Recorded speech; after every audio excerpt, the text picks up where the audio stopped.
Live from your street. It's your neighborhood news at 5. It's not gossip if we call it news. Good evening, I'm Charles Kinney. And I'm Constance Walker. And here are tonight's biggest stories from our incredibly small neighborhood. Earlier today, an unknown car was seen turning around in someone's driveway. This poorly filmed footage captured by the homeowner shows the exact moment the mysterious car fled the property. A lone voice of reason suggested the person was simply lost, but everyone else agrees the motorist was definitely looking for a house to break into, and we should all continue to assume the absolute worst. In other news, the search for a local resident's cat continues.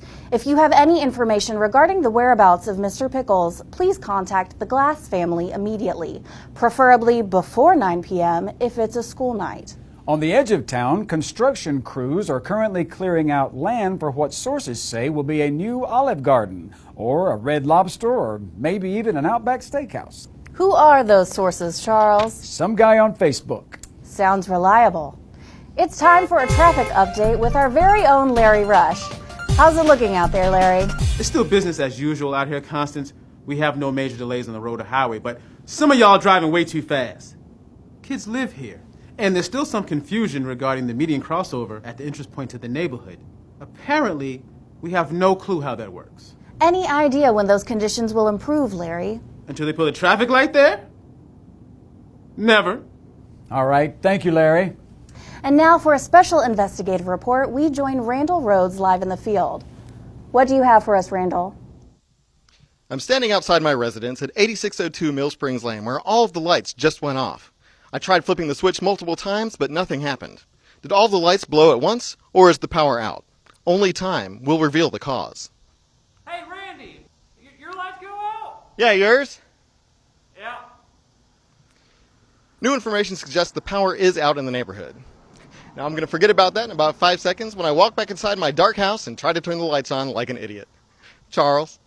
Riveting stuff.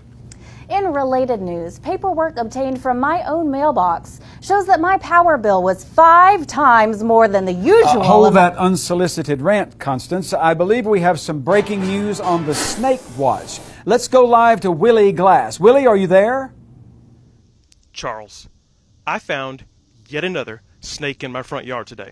Now, based on my extremely limited knowledge of reptiles, I believe that this is what they call a Burmese python. Not even close. That's a garter snake. That sounds terrifying. I think the only appropriate course of action here is to run over it 3 or 4 times with my truck. I wouldn't do that, Willie.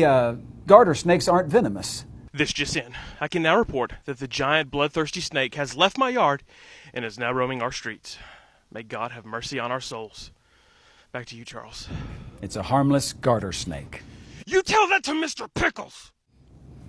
And now for an update on the construction we told you about earlier, and what should come as a surprise to absolutely no one, the new building on the edge of town will be a new Dollar General.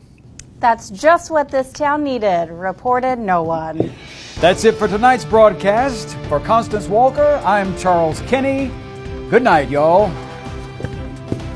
They're never going to find that cat.